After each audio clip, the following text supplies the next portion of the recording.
Starting the recording. Just started the recording. Again, this just for the sake of the recording, this is a special presentation with DDOT for them to present their plan for the pedestrian bridge and connecting trail over Arizona Avenue. Please mute yourself if you haven't already. For asking questions, please refrain from speaking out and use the chat to list your questions. We will be monitoring it and want to make sure everyone has an opportunity to ask their questions. So with that, I'm going to go ahead and turn things over and mute myself to DDOT. Thank you. Thanks, Jessica. Appreciate it. Good evening, everyone. Thank you all for being here and sharing your Wednesday night with us. My name is Christian Pinheiro. I'm the Special Assistant for the Office of the Chief Engineer here at DDOT in our Infrastructure and Project Management Administration team. I do want to, before we start, give a huge thanks to Jessica and the PCA for hosting us tonight. They've been really great partners. Also, big thanks to the ANC as well, who has helped coordinate some of these efforts so we can come back to share with you our updated designs and our final plans for this project. Next slide, please. Thanks, JC. This will be taken its final. Before we get started, also, I want to share some additional ground rules and processes. As Jessica mentioned, please use the raise hand function or put your questions in the chat. We will definitely try our best to go in the order that they're received. And we want to limit folks up to comments up to 1 minute, just so if there's a large amount of people who want to share perspectives, comments, and questions, they have a chance to share those. We also want this to be a open and respectful dialogue. We know this is a very important project for you all, and we want to hear as much from everyone as we can. And again, also, we'll wait for questions at the end of the presentation. So we'll probably be about 15 minutes for us to get through the slide deck, just to share our information, and then we'll open it up to the floor for everyone. This is our design team. Again, my name is Christian with DDOT. I'll pass it on to my colleague, Zara Dorez, who's the program manager for this, to kind of share the other members of the team and get us kicked off. Thanks, Zara. Yes, good evening. My name is Zara Dorez, Program Manager with District Department of Transportation, Bridge Design Branch. With me are my design team, Sharia Batari and Muhammad Tahir. And the consultant ALA is present. Peter Bana Kursi is the project manager for this, and with his team here, they're going to present some of the slideshows. Next. So the agenda for tonight is project purpose and limit of improvement, project timeline, public feedback that we've received in the past, and final design overview for the pedestrian bridge and access ramp, sidewalks. Where's the voice? I'm sorry. Can you hear me? Hello? We can hear you. Go ahead. Okay. All right. I guess somebody had his was on mute. Okay.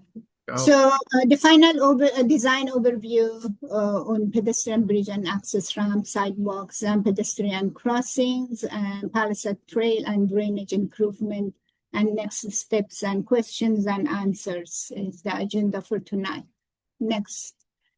So the project purpose is rehabilitation of the pedestrian bridge and existing ramp, constructing a new sidewalk along Arizona Avenue and Sharia Place, improving the connecting trail with a new pavement material for all users. Next.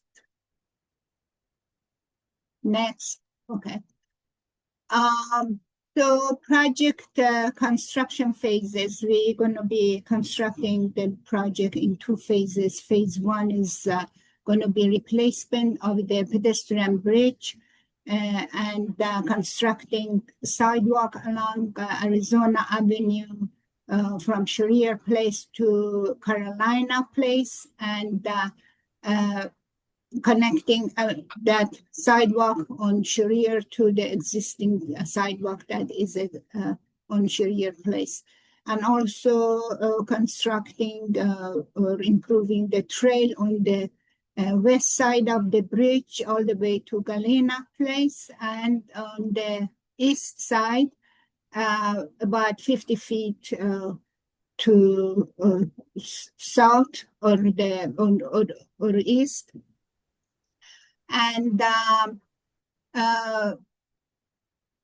also they're replacing the ramp, existing ramp is going to be phase 1. Phase 2 is going to be the rest of the trail all the way to Nebraska Avenue, including the stormwater management design on Chainbridge Road. Next. So the project timeline is we started the 30% design in 2017, and we completed that at the end of 2019, but it went on hold because of the funding issues. And we resumed the design for 100% in February of 2025. And we are expecting to complete the design by April of 2026. During the 30% design, we had many public meetings, and during the final design, this is our second or third public meeting or information meeting. Construction will be the anticipated construction start date for phase 1 only is going to be end of 2026, and because our design is going to be completed in April of 2026. We need some time for procurement, and that's going to be in summer of early 2026. We go to procurement. Next. At this time, I'm going to turn it to Mike Peretta to present the remainder of presentation. Thank you, Zara. Good evening. Next slide, JC. So we wanted to give an overview of the public involvement thus far in the project, specifically since we've started up the phase 2, as Zara talked about. Back in September, we had public engagement, a virtual meeting similar to this, but with a larger public group. The input received at that time, both written and verbal questions and comments, lasted through the following month, where written comments were received, 94 to be specific. They were submitted either online comment form or by email. To give a summary of what we received as a team, there was support, and of course there were concerns on the trail. We'll start with the trail, and then we'll go over some of the other elements of the project. From a support standpoint, accessibility was talked about. Obviously, providing access to the broader range of potential trail users. Helping with the difficulty of walking on the wood chip surface or poor conditions or muddy conditions in inclement weather. Also, transportation connections for the greater community. Local destinations of the schools and the recreation center. More safer connections on the trail, utilizing the trail specifically. Concerns that we heard, safety of the paved trail. This could include conflicts between different trail users and the speeds of which the users are using it, whether it's bicycles, scooters, or walkers. And then the character of the trail. How does this affect the natural character of what we have there today? Green space and also potential environmental and public health impacts with potential terrestrial impacts. So how did our team take these comments? Well, one thing that we heard and one thing that made sense was to take a step back and take a look at a hybrid option using both paved and unpaved sections. Next slide. Some of the other project elements besides the trail, the pedestrian bridge, obviously this is a core component of the overall project. There's general support for the bridge reconstruction. It's near the end of its useful life, and Matt will talk a little bit more about that. A number of the comments advocated for addition of a second access ramp as well on the east side up to the bridge on Arizona Avenue.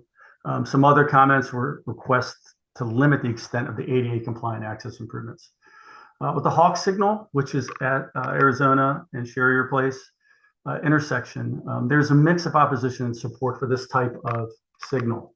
Concerns about the timing, how it could affect the traffic congestion along Arizona Avenue at the streets both north and south, and also cut through traffic.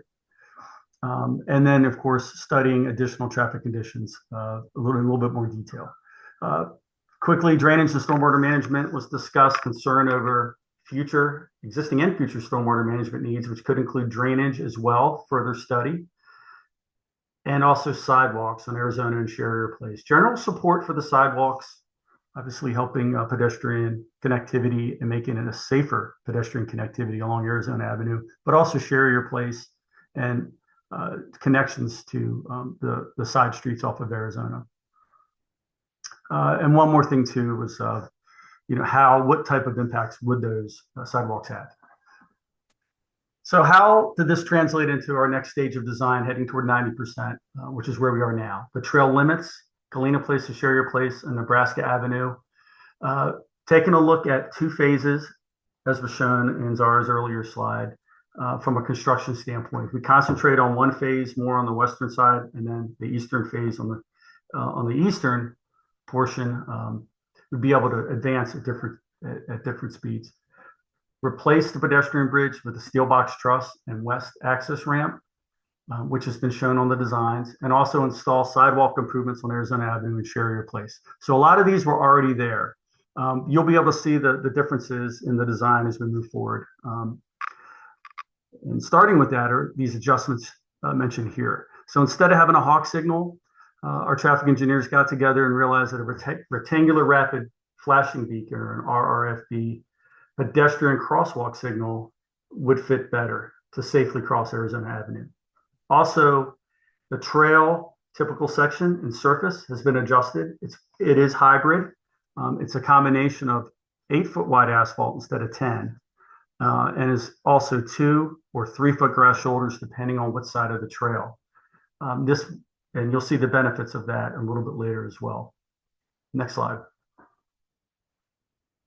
And just to reiterate the key elements of our overall project, of course, the bridge and pedestrian ramp rehabilitation and reconstruction. There was discussion of a second ramp. This was discussed, but cost and design issues are the reasons why this has not been carried forward. Multi-use trail design to meet accessibility guidelines. So that's a key point here, the ADA and accessibility guidelines as a driver of the project. Surface drainage improvements, and we'll discuss that a little bit more, and also sidewalk and crosswalk safety improvements. And at the bottom here, context-sensitive design is a term that most of you have probably heard of, and environmental compliance. So this is tied with the National Environmental Policy Act as well as DC SHPO, which stands for Historic Preservation Office approvals on the historic and cultural resources side of things. Next slide. I'll turn it over to Matt now, and he can discuss the pedestrian bridge in more detail. Thanks, Mike. I just want to refresh everyone on the bridge and access ramp design, which are the centerpiece of the project. The existing pedestrian bridge over Arizona Avenue is 14 foot 2 inches.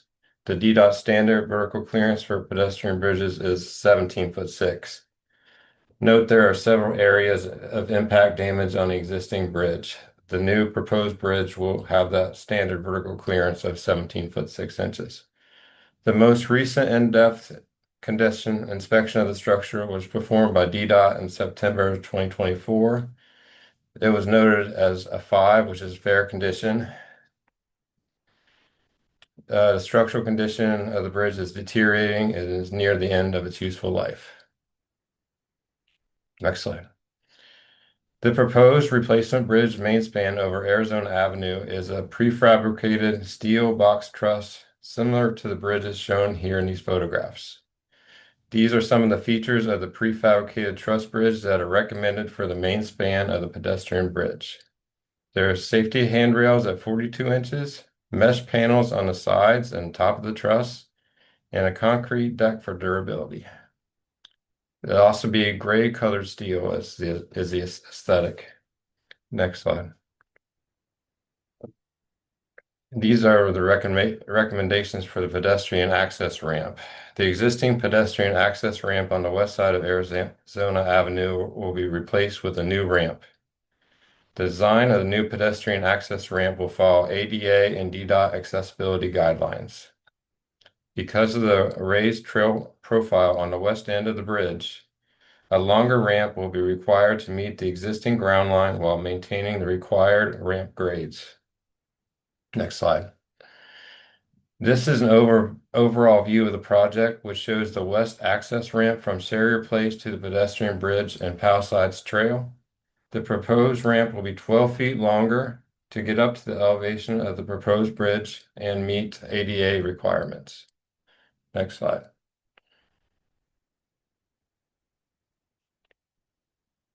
This is a view from the south side of the bridge. The proposed truss bridge will sit on raised abutment seats to get the required minimum vertical clearance. The truss will sit behind the historic existing bridge breast wall at the west abutment, so no damage will be done to the face of the historic abutment. Next slide. This is a view of the bridge abutment, ramp, and retaining walls along Arizona Avenue. Due to the addition of the sidewalk, stepped retaining walls were added to the south of the existing bridge abutment. Aesthetically, there will be horizontal lines on both the retaining walls and ramp to match the historic bridge abutment.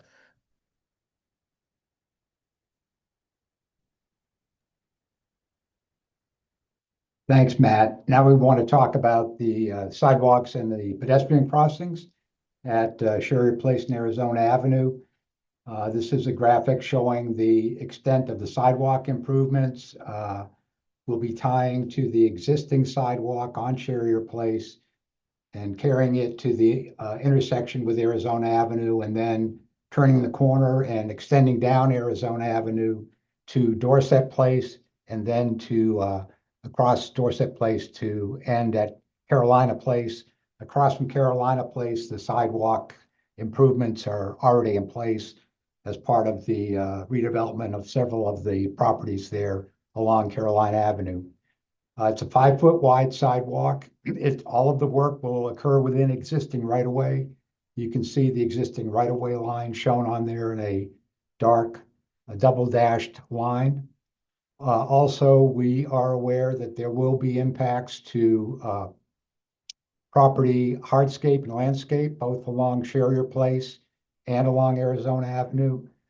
And along Arizona Avenue, particularly just south of the bridge, we recognize that there's a active irrigation system there. There may be similar systems on Sherrier Place, but the point here is that DDOT is committed to and will work with each property owner to make sure that their hardscape and existing landscaping is replaced in kind as part of the project. Next slide.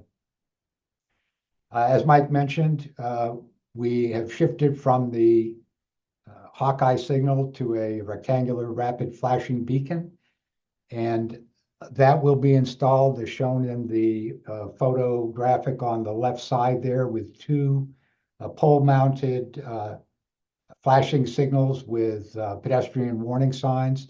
There'll be an actuator button on each pole. These will be located at each side of the existing crosswalk on the north side of the intersection. And once the button is pushed, it immediately activates the flashing sequence. We tried to indicate to the extent we could on the lower right there, that photo with, you can see one of the beacons is on. It basically flashes back and forth, kind of similar to a turn signal on your car, but it's a much brighter flash and definitely will catch drivers' attention. The photo on the top there is a similar residential location in the city where this has been installed. And then the other photo shows the improved high visibility crosswalk markings that were installed at the time that the bike lane pavement markings were installed about a year and a half ago or so.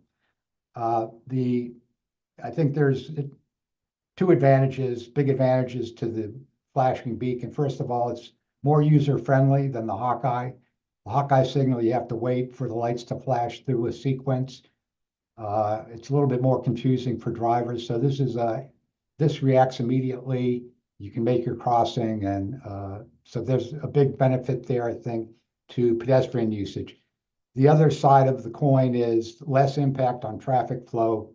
As Mike mentioned, there were concerns expressed in the last meeting that about the interaction with the signal at MacArthur Boulevard and the amount of heavy congestion that already occurs here during rush hour.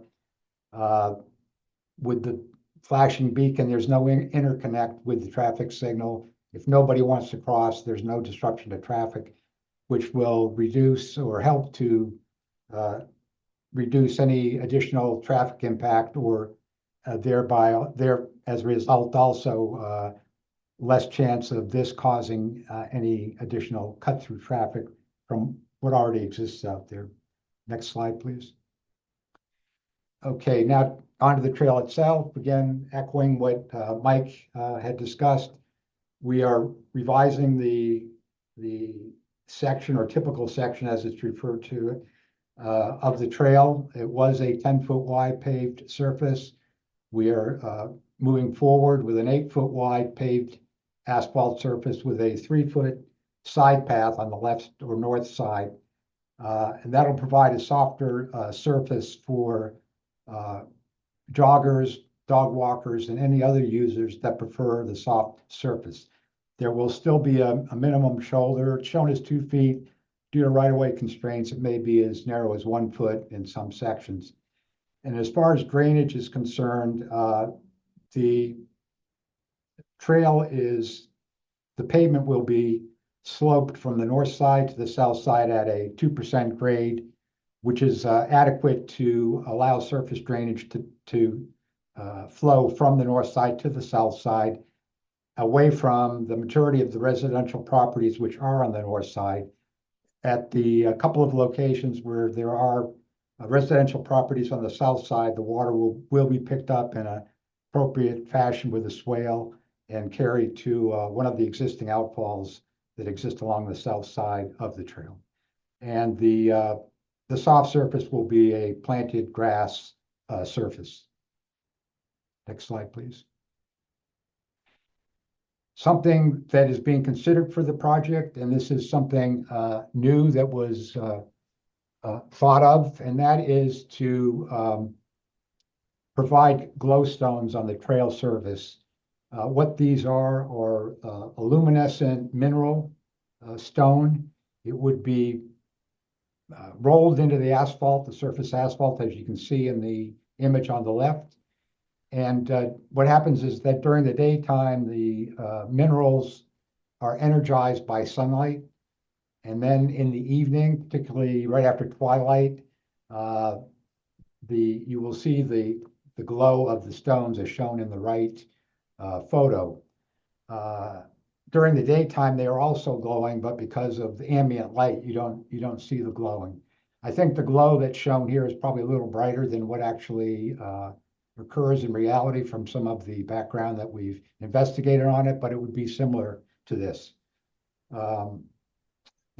Where this has been used is other projects in both Europe and the United States, and the owners or DOTs that have used it have done it for both aesthetic reasons, and also there's a practical purpose to it, which would be people walking on the trail in the early evening, for instance, to the rec center would have this somewhat guideway lighted by the stones. DDOT will provide maintenance of the asphalt trail, and if we move forward with the glow stones, they would also be part of what would be maintained by the DOT, by DDOT. Next slide, please.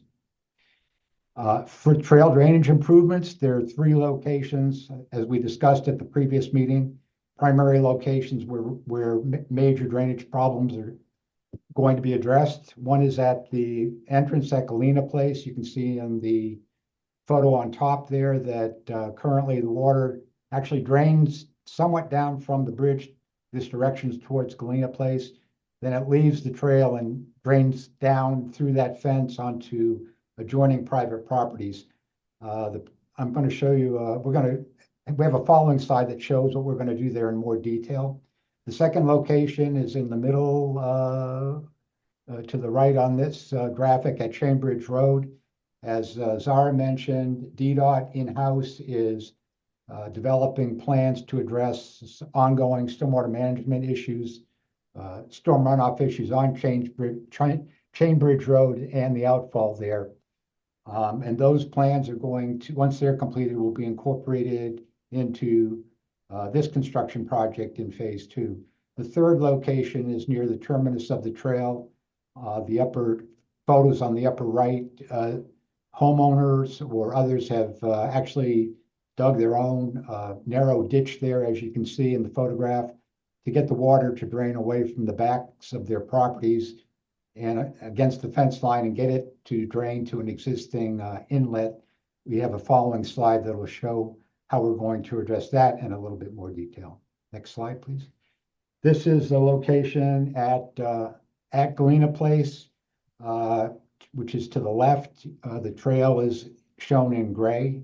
And then you can see to the right there that we will begin a new ditch, a small curb wall to keep it within the right of way, but a new ditch beginning at the right, extending all the way to the sidewalk on Galena Place, where a new grate inlet will be installed. And that inlet will drain and be tied with a pipe to the existing storm drainage system in the street. The other location that again will be in phase 2, along with the drainage improvements at Chambridge Road. Next slide, please. Will be, this is there I was discussing where the homeowners have dug their own little ditch there to get the water to flow to the inlet, which is to the right of the photograph. But again, there you can see the begin ditch on each end. Those ditches flow back towards an existing grate inlet, which we'll continue to use and will discharge through an existing storm drain that's there, and it will outfall to the same location it outfalls today. The ditch that will be installed will be a proper graded ditch with flat side slopes and high capacity and an invert that will handle the flow and make sure it gets away from the backs of the properties and into that grate inlet. Next slide. One thing we did not show last time, but the project is proposing to install bike racks at 3 locations. The main entry points at Galena Place, the terminus of the project, and at the rec center. There's a photo below. There'll be standard DDOT U-racks. I'm not sure there'll be 4. There may just be 2 or 3. We haven't quite finalized that. And also the project will be installing appropriate wayfinding and safety signing that again will be primarily or possibly probably exclusively at these 3 entry points, and the signage will be kept to a minimum. Next slide.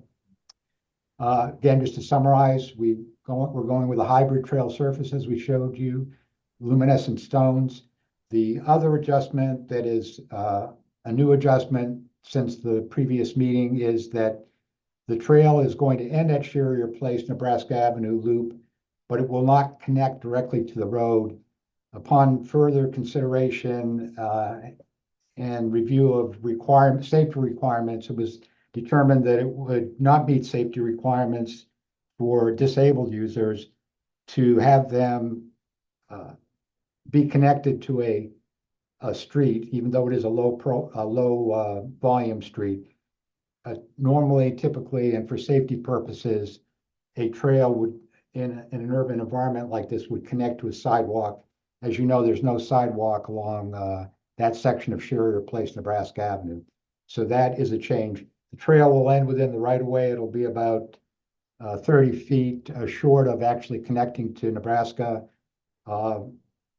Users that are able to and want to certainly will still be able to access the trail from Sherrier Place. Next steps are, as Zara discussed, we'll complete the phase 1 final design this spring. Bid advertisement is expected early summer and construction estimated to start later this year. Phase 2 is lagging behind because of the wanting to get the design finished for the Chain Bridge Road drainage improvements. There's also a couple of other items that need to be addressed before that section is ready to go to construction. But we're estimating that would be ready late summer with procurement in the fall and construction starting in early 2027. With that, I'll hand it back over to Christian to take it from here.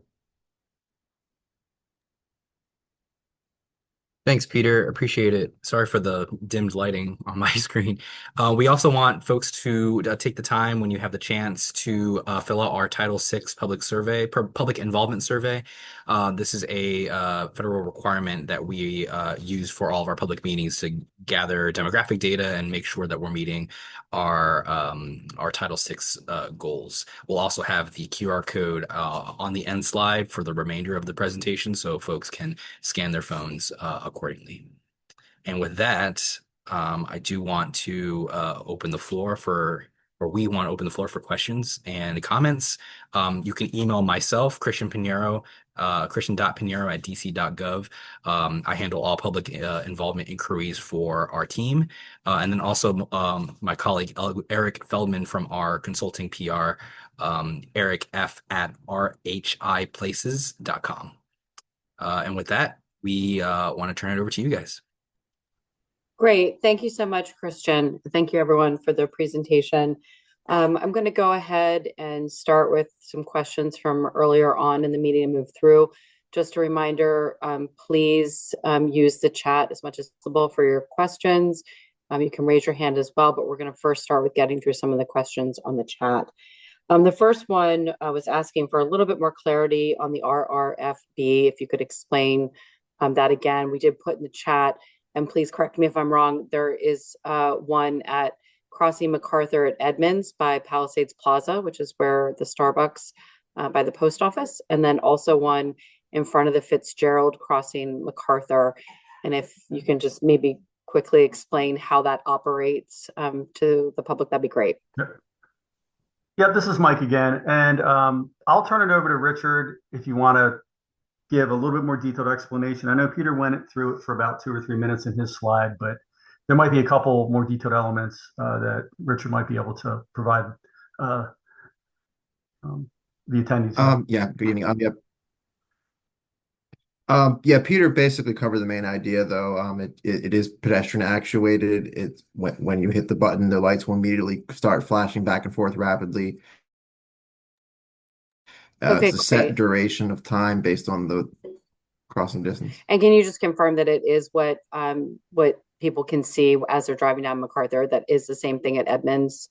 And okay. Yes. Yes. Yes. The next question was: is there a consideration, or why was, or Jessica? why was, yes. I think the concern was drivers ignore that flashing light. That is the concern. Can they address that? Yeah, I'll take a first stab at this, and then I'll go back to Richard or Peter. Obviously, sight distance and having a good visual sight line for the vehicles to the flashing beacon is of utmost importance. I'm not sure from a spec standpoint, the sizing of the lights and the brightness. Maybe Richard, whether there's settings that we can adjust for that.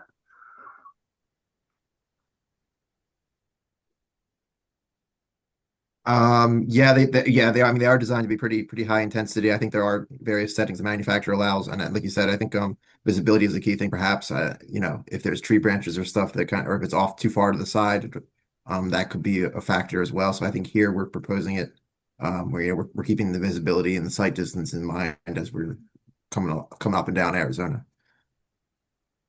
Okay, I think also Tricia Duncan with the ANC has a comment as well that she's going to contribute to that conversation.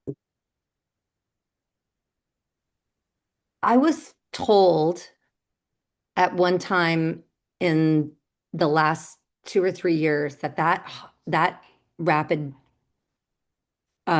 flashing signal in front of the Fitzgerald down on MacArthur is the most complied with signal like that in the city when DDOT did their assessment.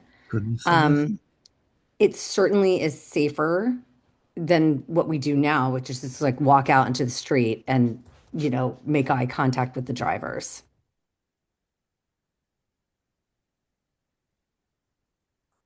Okay, great. There are some follow-up comments that the issues are not that they aren't seen, just that they are ignored. So that's something that the community would like to have explored a little bit more. The next question that we had was, why was there no consideration of a porous surface from Galena to Arizona? If you could quickly speak to that. Sure. It definitely was considered. In fact, well, just about all types of surfaces were looked at some point, even in the second phase. We had a slide or two of pros and cons back in September. And then there's, some various reasons in weighing all the factors and variables of why it made the most sense to settle on the pavement section. I'll turn it over to Peter if he wants to add a little bit more context to that decision. Yeah, I'll add probably one of the biggest considerations that DDOT has is their experience. They've used it on some other trails. I know they used it on the Klingle Valley Trail, which has been in service probably, I don't know, 10 years now, possibly, before COVID at least. And the pores fill up over time in spite of their efforts. There's a special machine they have for cleaning porous pavements. It's like a sweeper, machine sweeper. So the porosity over time and fairly quickly from their experience, porosity is lost. The other issue that they've seen with the porous pavement is over time it becomes a rougher riding surface as well. It's not as smooth as the asphalt pavement, plain asphalt pavement. Okay, great. Thank you. Is there anything, the next question was regarding access to prevent access for motor vehicles. Is there any obstruction or anything to prevent motor vehicles from entering the path? Peter, do you want to discuss that as well? Sure. I mean, it's obviously a concern. We do not want motor vehicles on this trail. Right. Now there'll be low bollards installed. I think they're maybe 32, 36 inches high. There'll be several of them at each access point on the trail, which would be Galena Place and the trail terminus. And those will prevent vehicle access. They will be removable bollards because the Pepco service truck has to get in there occasionally to maintain their lines and to cut back tree branches from their lines. So that is the way that vehicle entry will vehicles will not be able to access the trail with the bollards in place. Great, thank you. I'm going to combine a few questions surrounding the sidewalk, the bike lanes on Arizona. If the sidewalk will result in the removal of the bike lanes, if the bike lanes are necessary because of the sidewalks, or just generally, if you could just speak to any plans that might be in place regarding the bike lanes, or what the thought process there was on that plan. Mike, I can take that one as well. Okay. Like, right now, as you come down Arizona Avenue, and even as you come down, cross MacArthur and come down to Sherrier Place, it's a two-way bike path. And then once you cross Sherrier Place, right now it's marked, one of the lanes is marked for bikes and one is marked for pedestrians. That was a temporary marking for the pedestrians, knowing that eventually the sidewalks were going to be installed. So once the new sidewalks are installed along Arizona, the pavement marking will be changed on the one pedestrian marked lane, so that both lanes will then be bike lanes, again, bi-directional. Hey, Is that- just a quick thought. Have you looked at a traffic study of how many people actually use the bike lanes?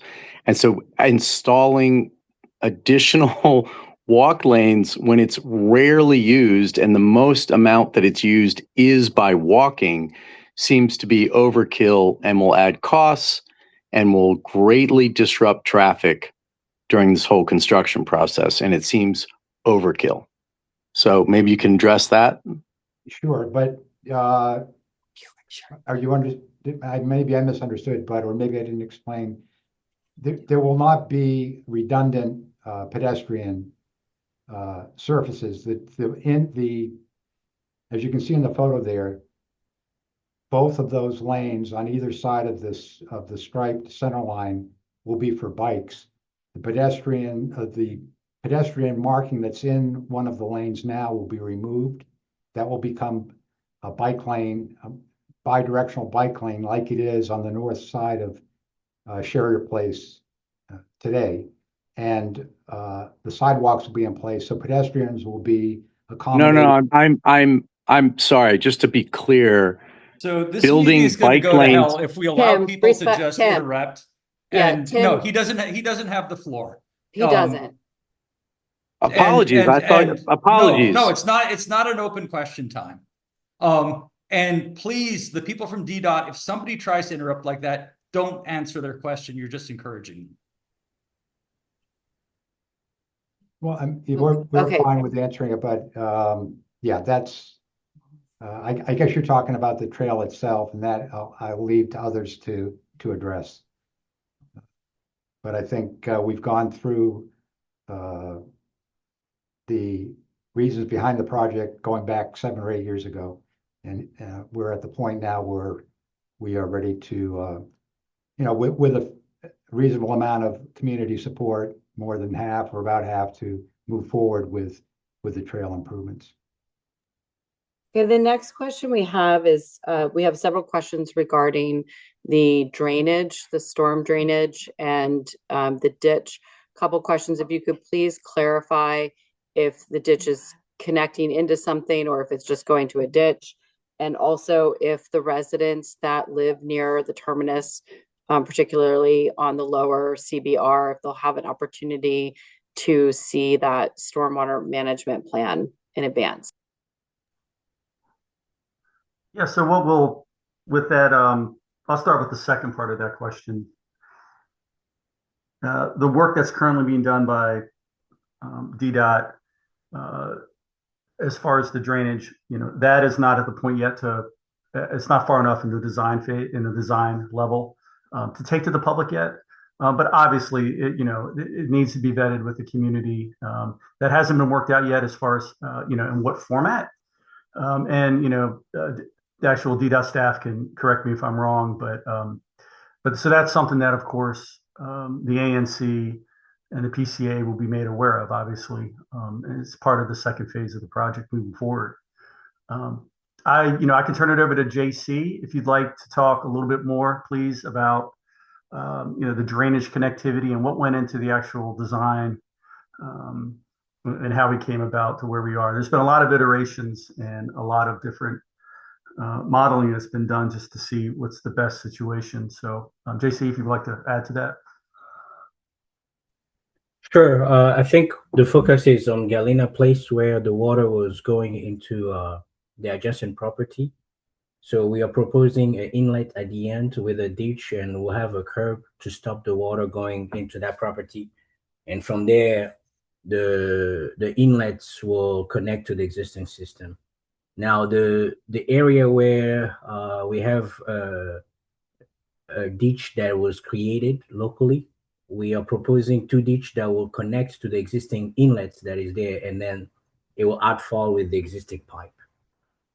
Those are the main area where we are proposing those ditch, and they will be following DDOT standards. They will be made of grass, and it should handle all the drainage issue on those areas. Initially, we thought about a bioswale also close to the rec center, but after analyzing all the drainage area, installing a bioswale in that area was not really helping out. So we decided not to have that bioswale anymore. I don't know, Peter, if you want to add more. That's overall the drainage improvement that we're doing. All right, I would just say that we're not changing any drainage outfalls. The drainage patterns will remain the way they are today, except at the Galena place, like we said, we're going to intercept the drainage, get it into the closed storm drainage system, not let it sheet flow into the properties on the south side there. I think as the plans are developed at Chain Bridge Road, that Zara, I would assume that DDOT would be willing to share those solutions with the public at the appropriate time. Great. And if you could please share with the community of those on the presentation this evening for further questions regarding the drainage and stormwater plan, whom would be the best person for them to reach out to with follow-up questions?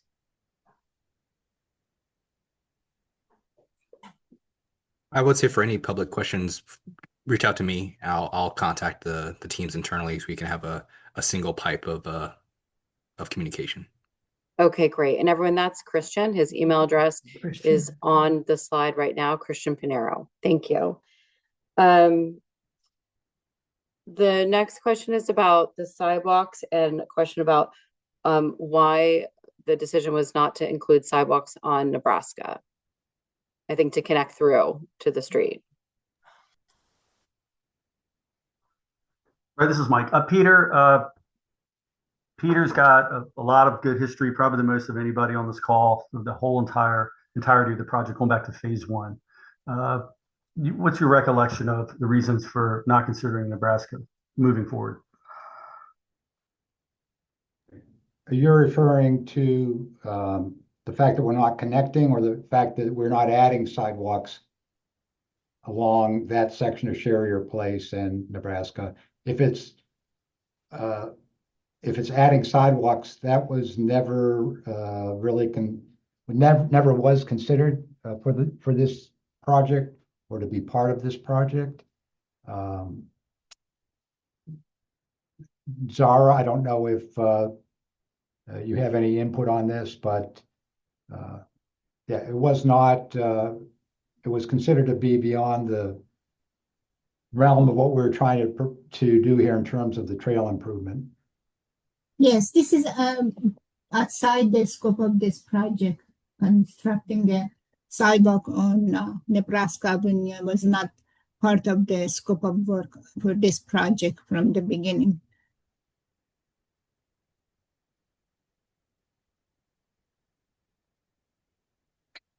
Okay, great. Thank you. Just a quick address to the chat. A question came up again about the Forest Service. We did cover that. That was the second question.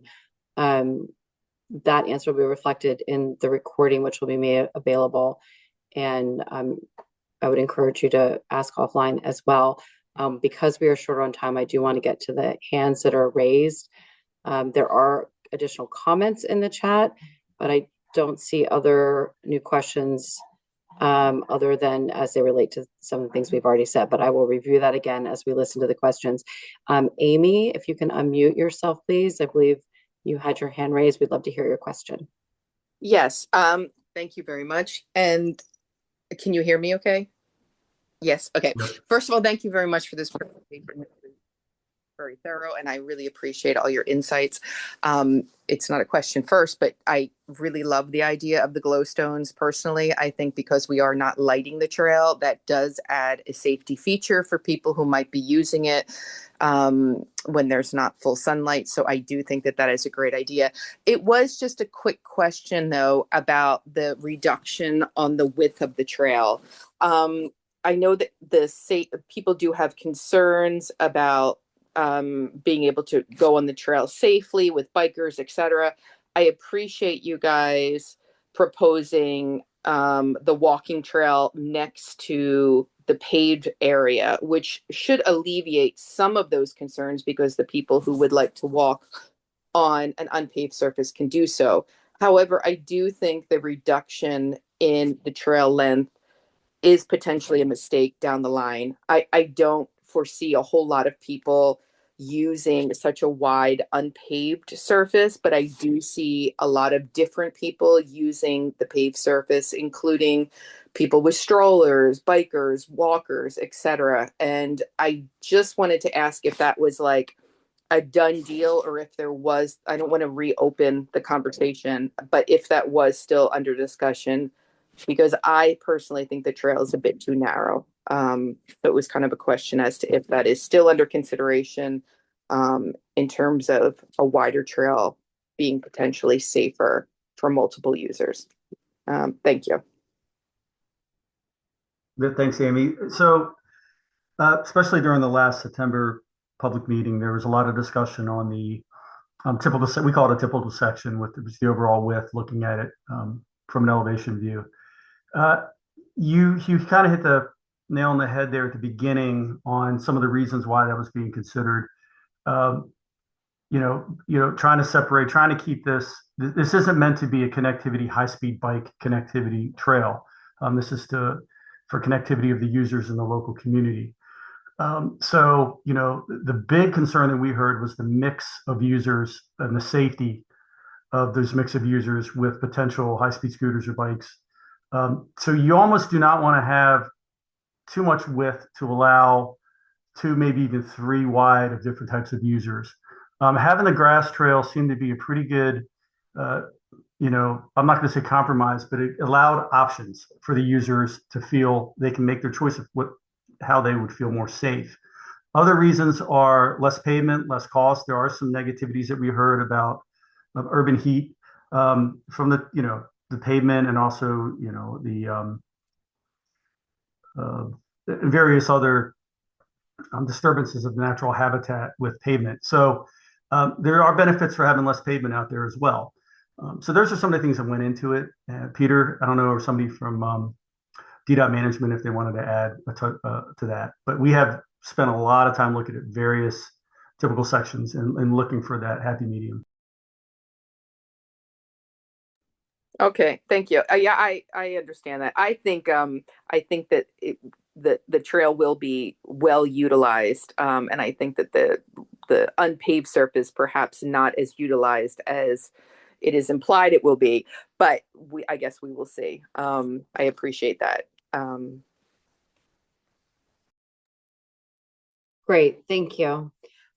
Interjecting a question found during the chat: will construction have an impact on traffic during the process, and if so, what will be done to manage that? Sure, a big component of the plan set, especially the 90%, and when the final plans are out, when you have specifications, we'll get into some detail of maintenance of traffic, how the different phases are during the different phases of construction, to be able to keep lanes open, the travel lanes open on Arizona, and for Sherry, with any type of improvements going on with the sidewalk. So that is included in the plan set. Peter, I don't know if you wanted to add a little bit more about, but there obviously, when you're setting a box truss bridge of this length, there will be some night temporary closures for safety, for the crane swings and things of that nature. But the overall objective is the safety of the traveling public, the bicycling public, and the pedestrian public. So the maintenance of traffic plans get into that type of detail, showing all the detail signing and spacing and distancing, and also specifications of what the contractor has to follow from a safety standpoint for all users. Mike, I would just add, I don't believe that there won't be any nighttime construction. It will all have to occur in the daytime. There will be traffic disruption at times, as Mike mentioned, particularly when the existing bridge is demolished and the new bridge is in place. But there is a maintenance of traffic plan set that will be approved by the DDOT traffic group that is currently part of the plan set. And there's also something called the traffic management plan that has other specific guidelines in there as to notifying the public well in advance of any road closures.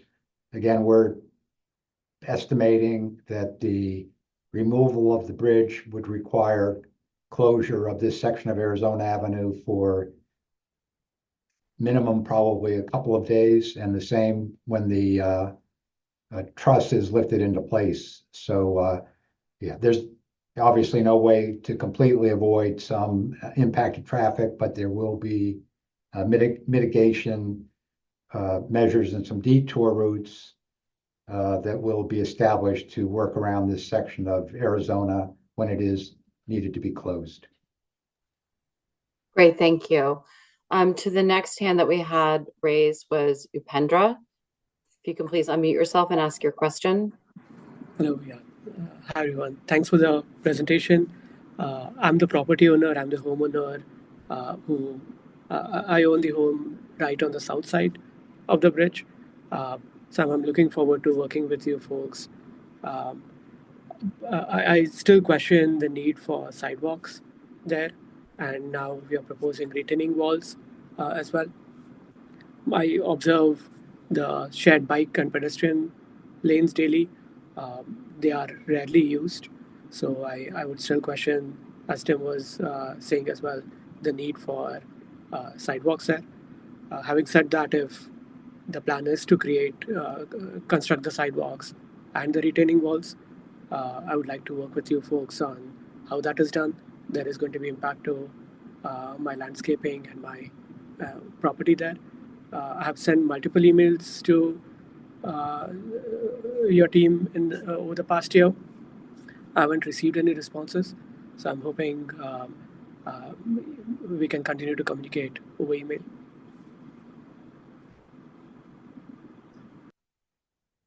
Thank you, Upendra. So Peter, can you take the stab at some of the overall needs for the sidewalk connectivity from the various streets, both south and north along Arizona? Well, I think it gets back to the city's sort of citywide policy to provide missing sidewalk links and connectivity wherever it doesn't exist today. So that's really sort of the root of it. We appreciate that you've reached out to us. We will, work closely with you, DDOT, and the design team to make sure you're aware of what's going to be done. And again, to replace in kind the landscaping and irrigation system that you've installed in the last year or so along that section of that is proposed for the sidewalk. I don't know if Zara, if there's any other basis that for the sidewalk beyond the sort of the stated city policy, citywide policy, but that's my understanding.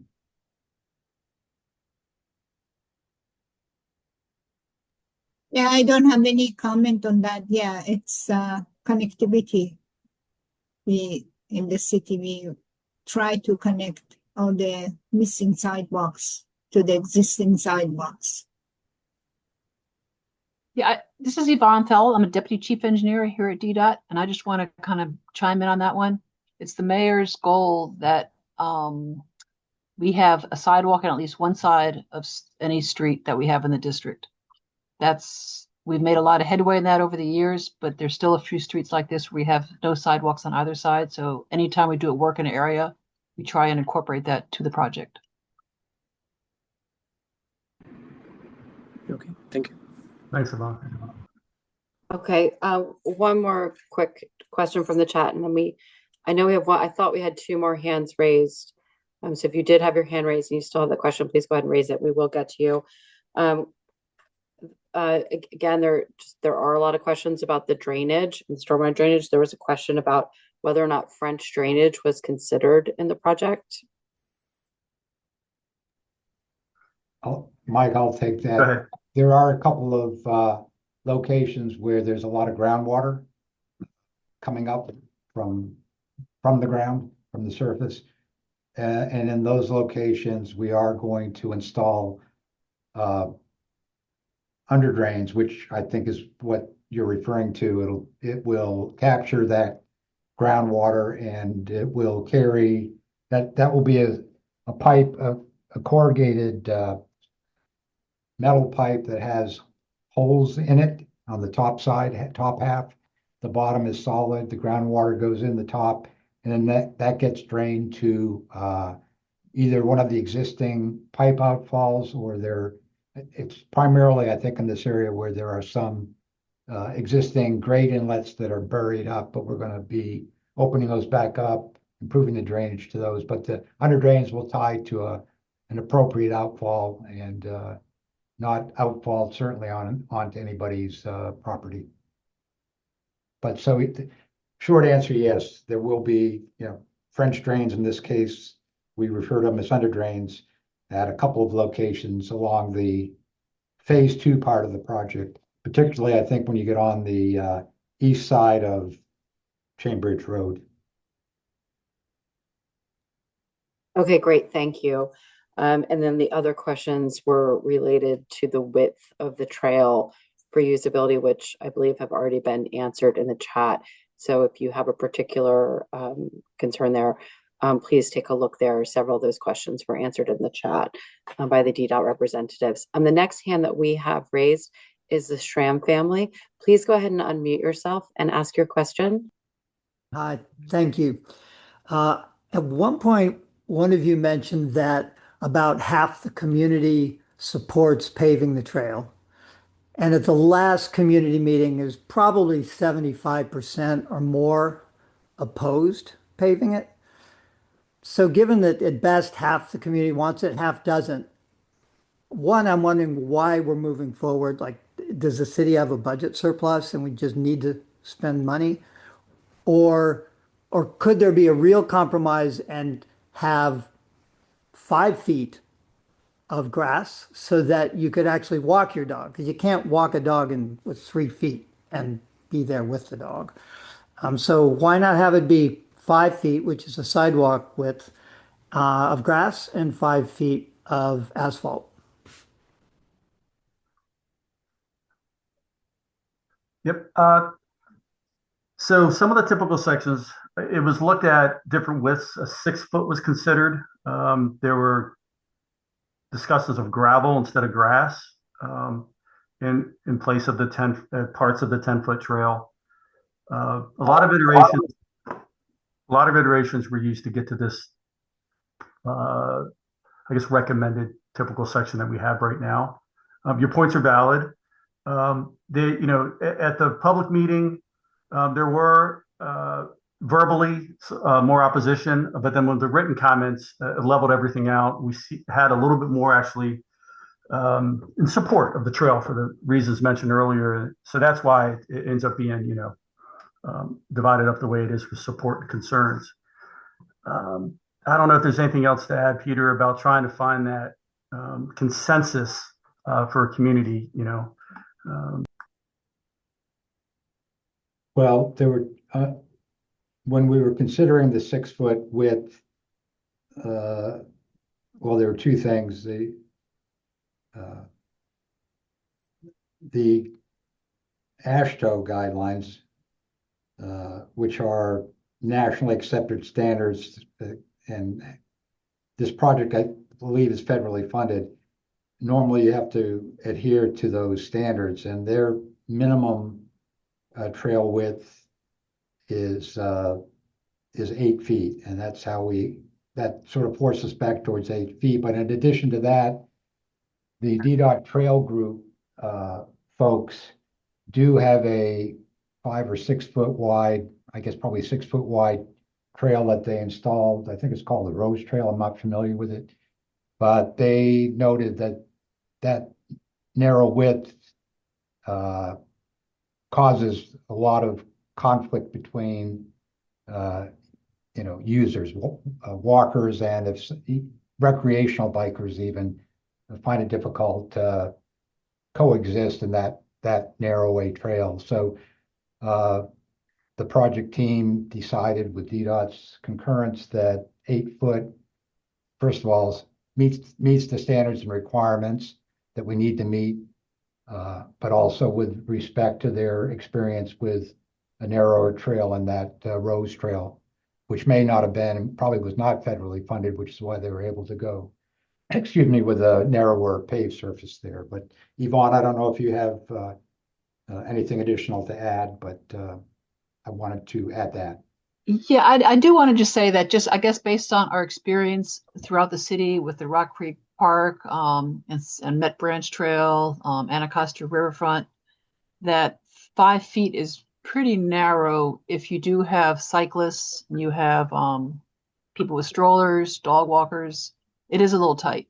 Admittedly, I mean, I think that's one thing that we wanted to make it the width that we did, but then also add the 3 foot wide grass area. So for the people that are want to walk or run or have the dog walkers that they feel that the asphalt's too hot in the summer, that we do have the extra width by having that the grassy area. So we just felt that was a nice kind of like the best of both worlds, because again there was a lot of opposition about having any paving. So we wanted to give the people that didn't want the paving sufficient width as well. So I guess you just want to say that was kind of like the sweet spot that we found. We felt it met ADA requirements. We felt just based on our history and usage in other trails, that just seemed like the kind of the sweet spot. Great, thank you. As we're coming to a close, I've asked everyone to submit any final questions. There was a question about whether or not there is coordination with Pepco to make sure the trail is not damaged by tree or power line work, and vice versa. Yes, indeed. There's been a lot of utility coordination, and it's still ongoing. It's something that will continue to be ongoing. Pepco has been contacted. There's been several meetings. There's been photogrammetric lighting studies for the power sources for the lighting that's currently on Arizona Avenue, and to see how the proposed conditions would affect that. Pepco is involved in what potential relocations are needed. As you know, there are lines that are on the west side, above ground lines, and we had to do research to figure out who actually owns those. So there's actually 4 or 5 different utility companies involved, and the coordination is continuing. I think Peter or JC can get into a little bit more detail for Pepco specifically. Excuse me, obviously there was a lot of underground utility investigations done as well. Yeah.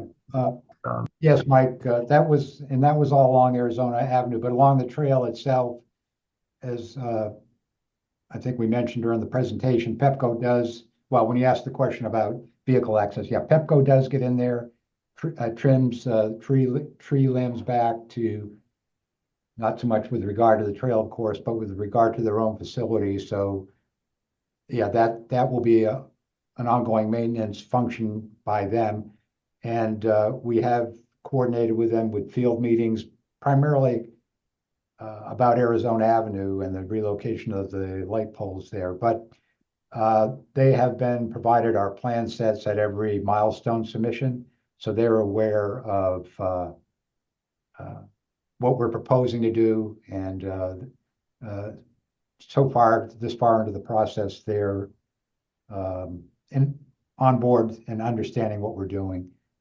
So I don't know, in terms of if the question is more in regard to keeping the trail maintained, Yvonne, I don't know what maybe you can add what the city's policy is for that type of maintenance. I know when we've discussed this before, maintenance is more limited to repairing the trail surface itself and not necessarily keeping the trail clean, for lack of a better term. That ties into the one of the last questions here is about the grass portions on both sides of the paved. Who would be responsible for maintaining and mowing that grass? I will have to get back with them to confirm that. We do have some of our trails, and sometimes we have maintenance agreements with different groups. So let me just confirm what we're doing with this trail. I don't want to give any wrong information. Okay, great. It does look like that concludes our questions. I do want to let everyone know that this presentation will be made available on DDOT's website. It will also be made available to the public here in the Palisades.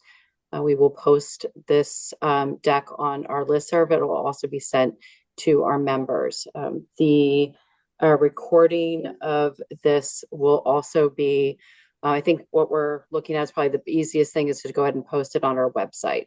So that will be how we will share it with the public. So the recording of tonight's meeting will be made available on palisadesdc.org, which is the PCA website.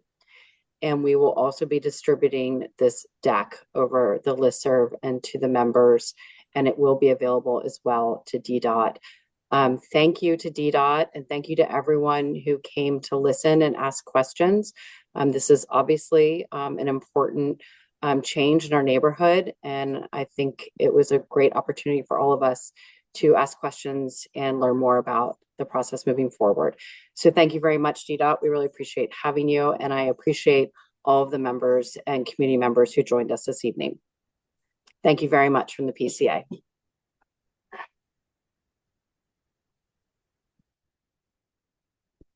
Thanks, Jessica. Appreciate it. Have a good night, everyone. Good night, everyone. Thank you. Have a Thank you great very night, much. everyone. Thank you. Thank you.